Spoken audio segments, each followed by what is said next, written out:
Hi guys, Kizzlekicks here and welcome back to another episode of this career mode. First of all, I'm going to apologise for the sound of my voice in this one. I have got man flu, it's an absolute killer, so please excuse me there. Secondly, bad news, not a good start to the episode.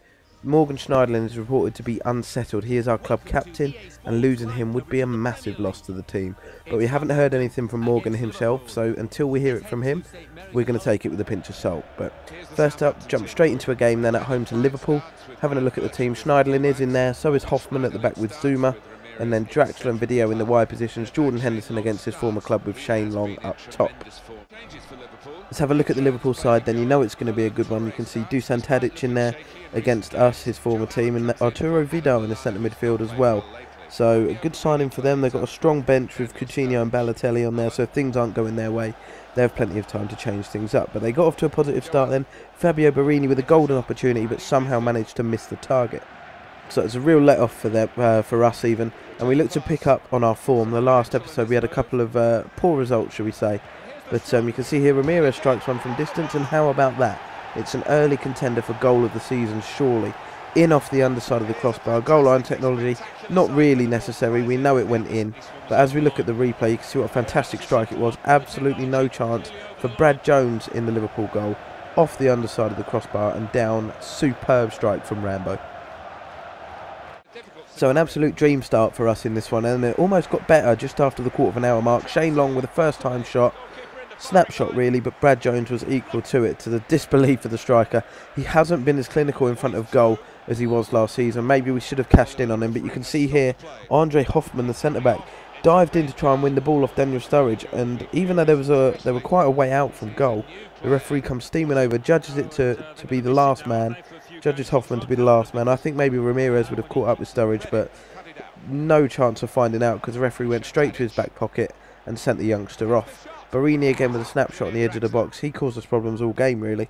Come close to bringing Liverpool level. Despite Liverpool's numerical advantage, we did look dangerous coming forward on the counter. Alvaro Vidal here with an effort from a tight angle. Well saved by the leg/foot of Brad Jones. But 5 minutes before the break, Liverpool come forward. A good play from Sturridge here. A fantastic save from Fraser Forster. But Borini was the first to react and he manages to poke the ball over the line to get Liverpool level. It's a really disappointing goal to concede defensively. A good initial save from Foster, but Fabio Borini manages to poke it past the foot of Morgan Schneiderlin, who didn't react quite quickly enough to clear the danger. And we're going to go in at half-time level. We do the necessary thing, sacrificing Jordan Henderson in the cam role, bringing on Jose Fonte to play at the back with Kurt Zouma. So it's effectively a 4-4-1 for the second half. You can see shortly after the restart, Borini carries on causing us problems. His effort flies wide, and at the other end we have a chance with a 30-yard free kick from Draxler, forcing a decent save from Jones, but it was comfortable. You can see Liverpool piled on the pressure really, made their numerical advantage count here. Daniel Sturridge with a great opportunity, but he fired wide, luckily for us. Shane Long then went on an absolute jinking run. Could this be the end of his goal drought? He managed to take on the entire Liverpool defence, but his left-footed shot was saved by Jones. And from the resulting throw-in, we were very upset that we didn't get a penalty. It was a clear appeal. You can see here Draxler throws the ball in. It's actually chested down by the Liverpool player, but we get our body in between the Schneiderlin, who gets his body between the defender and the ball, and Vidal just pushes his arm out. You can clearly see it there inside the area, throws his arm up, which immediately makes me think he's guilty. But the referee waved away the protest and then blew the full-time whistle. So all in all, it's not a bad result. Liverpool's always going to be a tough one, especially with 10 men for the majority of the game. So a solid point, but we were unfortunate not to get the win. And then after that, it was the moment that all Saints fans have been waiting for. A UEFA Champions League game at St Mary's. We welcome FC Copenhagen. We've had a decent start to our European campaign. It's been a bit hit and miss. We got that fantastic result with the Nou Camp, but then got battered really by Besiktas. We couldn't find a way through their defence. But we're going to have a look at the team then. Fonte comes in to the back four. Podolski takes Draxler's spot at wide left, and Luis Muriel is going to get the opportunity to impress up front. He's been poor for us really. He's only played a couple of games, but we haven't really seen any potential. So he's going to get the opportunity to impress today. But it was Copenhagen who come close to scoring inside 6 minutes with that header just flashing wide. But what can you do? Muriel here does get involved. He finds Ramirez. His snapshot whistles past the far post. Not really causing the keeper any problems, but a fantastic piece of skill here from Video. And he hits a really powerful dipping shot from distance. Had the keeper scrambling, but he managed to throw a hand up and direct it away from goal. And then Morgan Schneidlin with some decent link-up play. Fantastic feet from Video. And that effort hit with venom, but it manages to sting the palms of the keeper, who was equal to it once again. Copenhagen, though, didn't let us have it all our own way. They were coming forward, and a really clever effort there had Fraser Forster scrambling backwards. He managed to tip it over the bar, and then we had Morgan Schneidlin to thank a few moments later, as Fraser he come out to punch. He did punch, but didn't get a lot on it, and Schneidlin had to scramble that one off the line. So really fortunate that we didn't go behind there. But up the other end, Video puts the ball on a plate for Luis Muriel for his first Southampton goal. Surely, somehow, he's managed to hit the post from all of 2 yards.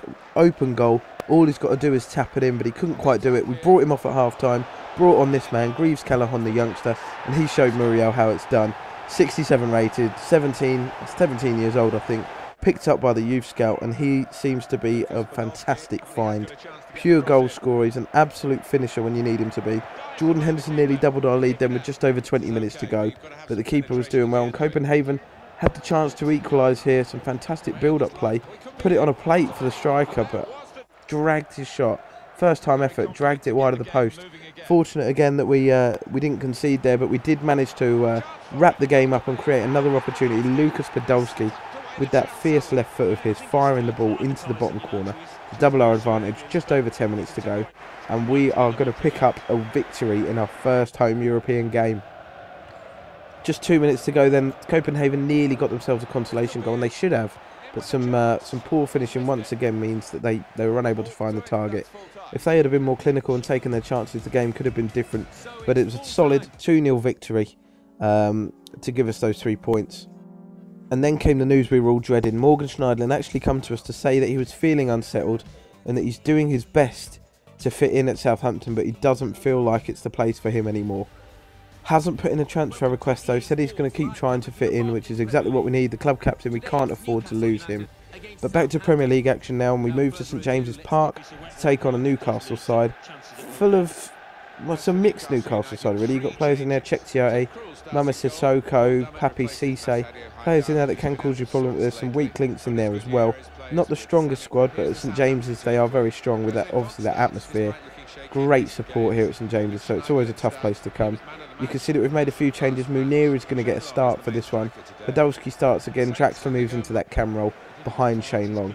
We nearly got off to a dream start. 2 minutes in, we picked up on some casual Newcastle play, and the ball was smashed goalwards from Morgan Schneider, and Tim Krul somehow managed to keep it out. That shot was destined for the top corner. And then just a couple of minutes later, Shane Long had a one-on-one, but he just overrun the ball, allowing Krul to make the save.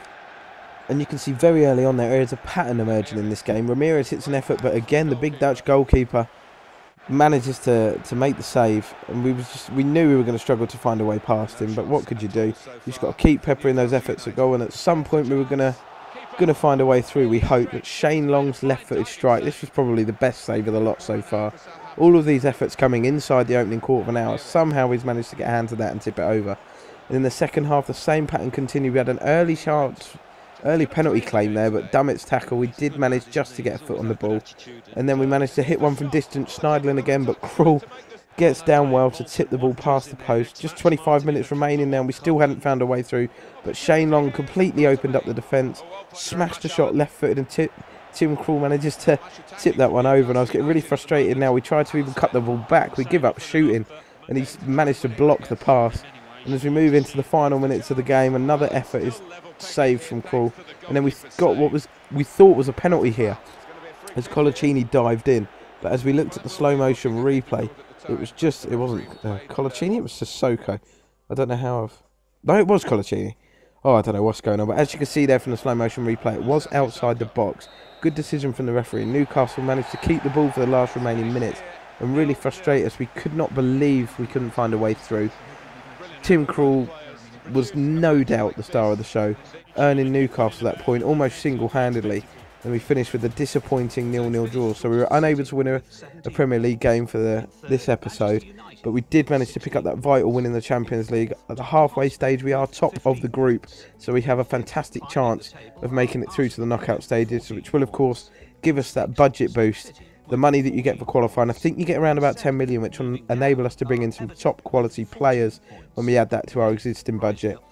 But we're going to have a look at the Premier League table now. Somehow we are still top, but you can see that the teams around us, Man United, Man City and Spurs, all have game in hands, and they can all equal or better our points tally if they win those. So it's vital that we start getting back to league form.